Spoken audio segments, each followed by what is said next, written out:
Hello everyone, study point channel के अंदर आपका हार्दिक स्वागत है। आज हम बताने जा रहे हैं राजस्थान पैरामेडिकल काउंसिलिंग ने सन 22-23 का जो ऑनलाइन फॉर्म भरने की जो डेट घोषित की गई थी, उसमें आगे के लिए उसको बढ़ाया गया है।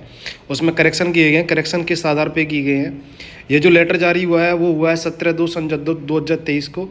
ठीक है, इसमें क्या था कि जो अपन को जारी हुई थी 16/1/2023 से फॉर्म भरना, और लास्ट जो थी 17 फरवरी 2023 थी, उसको बढ़ा करके 17 मार्च 2023 कर दिया गया है। अब 21/3/2023 को इसकी पूरी सूची जारी होगी, जितने भी राजस्थान पैरामेडिकल के अंदर फॉर्म भरे गए हैं उनके अंदर।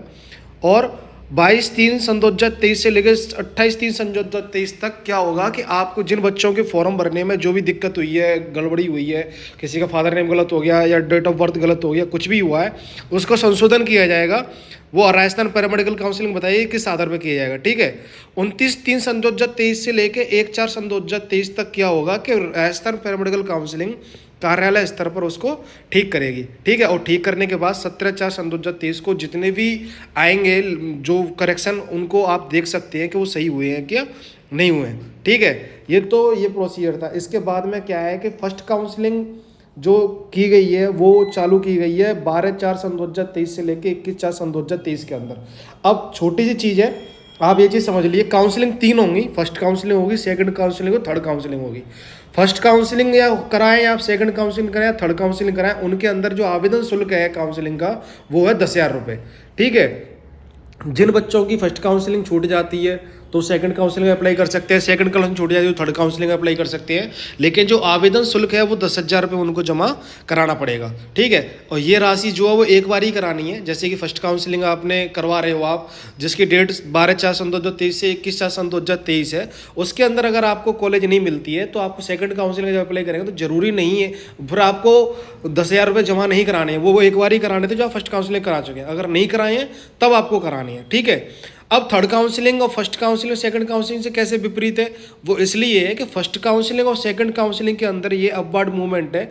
अपवार्ड मूवमेंट क्या होता है? अपवार्ड मूवमेंट के अंतर्गत ये देखा जाता है कि जिन बच्चों को कोई कॉलेज भरी, मान के चलो मैंने 3 कॉलेज भरी और मेरे को कोई ऐसी कॉलेज मिल गई 3 में से जिसको मैं नहीं ले रहा, कोई दिक्कत है भाई, मैं नहीं पहुंच सकता वहाँ या मेरा शेड्यूल नहीं मैच हो रहा, उस कंडीशन में तो आप कॉलेज कहते दूसरी भर सकते हो अपवार्ड मूवमेंट के तहत। जैसे कि फर्स्ट काउंसलिंग की डेट मैंने बताई है 28/4/2023 को फर्स्ट काउंसलिंग की कॉलेज नियुक्त कर दिए जाएंगे स्टूडेंटों को, और वो 28/4/2023 से लेकर 3 मार्च 2023 तक उनको रिपोर्टिंग करनी है।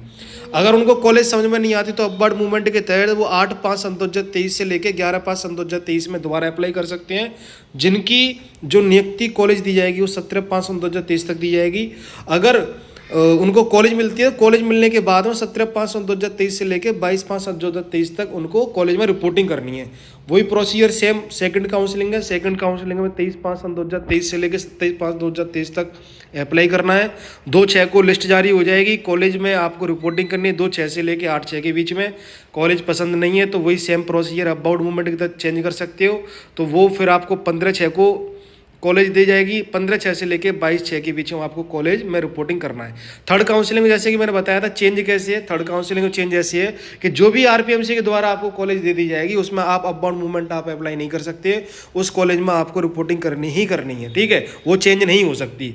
तो ये चेंजेस किए हैं राजस्थान पैरामेडिकल काउंसिलिंग ने। तो अगर आपको मेरी वीडियो अच्छी लगी तो मेरे चैनल को लाइक करें, शेयर करें एंड सब्सक्राइब करें। आपका दिन शुभ हो। Thank you.